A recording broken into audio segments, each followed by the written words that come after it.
So జనరల్‌గా autism పిల్లలకి speech రాదు. మా వోడికి స్పీచ్ వస్తే బావుంటది.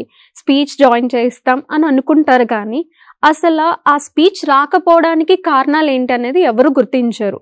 సో, ఆ స్పీచ్ రాకపోవడానికి కారణాలు మనం ఇందాక చూసుకున్నట్టు సెన్సరీ ఇష్యూస్ ఉండొచ్చు. సెన్సరీ ఇష్యూస్ వల్ల వాళ్ళు ప్రాపర్‌గా వర్క్ చేయలేరు. లేకపోతే వాళ్ళకి గాయిటర్ ఇష్యూస్ ఉండొచ్చు. లైక్ ప్యాలెట్ ఇష్యూస్ ఉండొచ్చు. టంగ్ ఇష్యూస్ ఉండొచ్చు. లైక్ మౌత్ అలైన్‌మెంట్ ఇష్యూస్ ఉండొచ్చు. ఓరల్ ఇష్యూస్ ఉండొచ్చు. సో, ఇలా ప్రతి ఇష్యూస్ ఉంటాయి. అండ్ అంతే కాకుండా ఒక చోట కూర్చోలేరు. మనం ఒక పిల్లవాడికి ఏదన్నా చెప్పి నేర్పించాలంటే ఒక చోట కూర్చొని మనం చెప్పింది వినగలిగే శక్తి ఉండాలి. అప్పుడే మనం స్పీచ్ నేర్పించగలం. సో, ఇది లేకుండా మనం స్పీచ్ నేర్పించాలంటే అవ్వదు.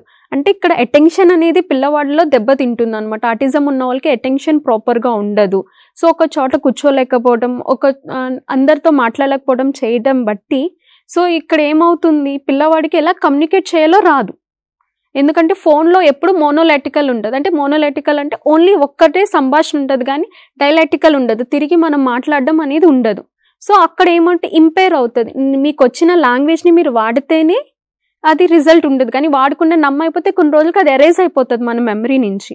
సో, అదే అవుతుంది పిల్లవాడికి. సో, మళ్ళీ ఈ సెన్సెస్ అన్నీ వాళ్ళకి రీగెయిన్ చేయించి అప్పుడు స్పీచ్ థెరపీ ప్రొవైడ్ చేయాలి సైమల్టేనియస్‌గా.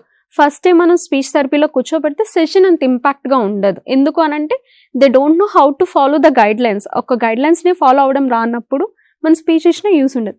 కానీ స్పీచ్ ఎలా యూజ్ అవుతుంది అనంటే కమ్యూనికేషన్. ఎలా కమ్యూనికేట్ చేయాలి? ఎలా ప్రొడ్యూస్ చేయాలి? పాయింటింగ్ దగ్గర నుంచి సింపుల్ ఎలిమెంట్స్. ఒక థింగ్‌ని పాయింట్ చేసిన దగ్గర నుంచి ఎలా కమ్యూనికేట్ చేయాలని. ఇందులో మనం మళ్ళీ స్పీచ్‌లో ఎందుకు అంటే రిపిటేషన్స్ కూడా చూస్తాం.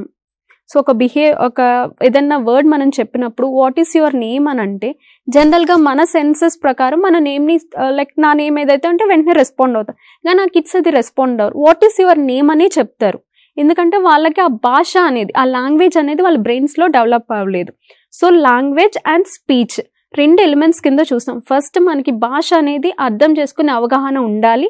తర్వాత ఓరల్ దాన్ని బయటికి ప్రొడ్యూస్ చేయగలగాలి. సో, ఈ 2 కాంబినేషన్‌లో వర్క్ చేసేది స్పీచ్ థెరపీ అనమాట.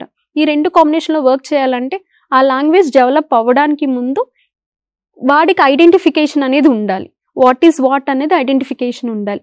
ఆ గుర్తుపెట్టుకునే తనం వాళ్ళలో ఉండాలి. ఆ మెమరీ రీగెయిన్ చేయడానికి వీటిలన్నిటికి ఇంటిగ్రేటెడ్ థెరపీ ద్వారా ఇస్తూ బిహేవియర్ థెరపీ, ఆక్యుపేషనల్ థెరపీ ఇవి ఇస్తూ దాంతో పాటు స్పీచ్ కంటిన్యూ చేసినప్పుడు దాని యొక్క ఇంపాక్ట్ ఉంటది.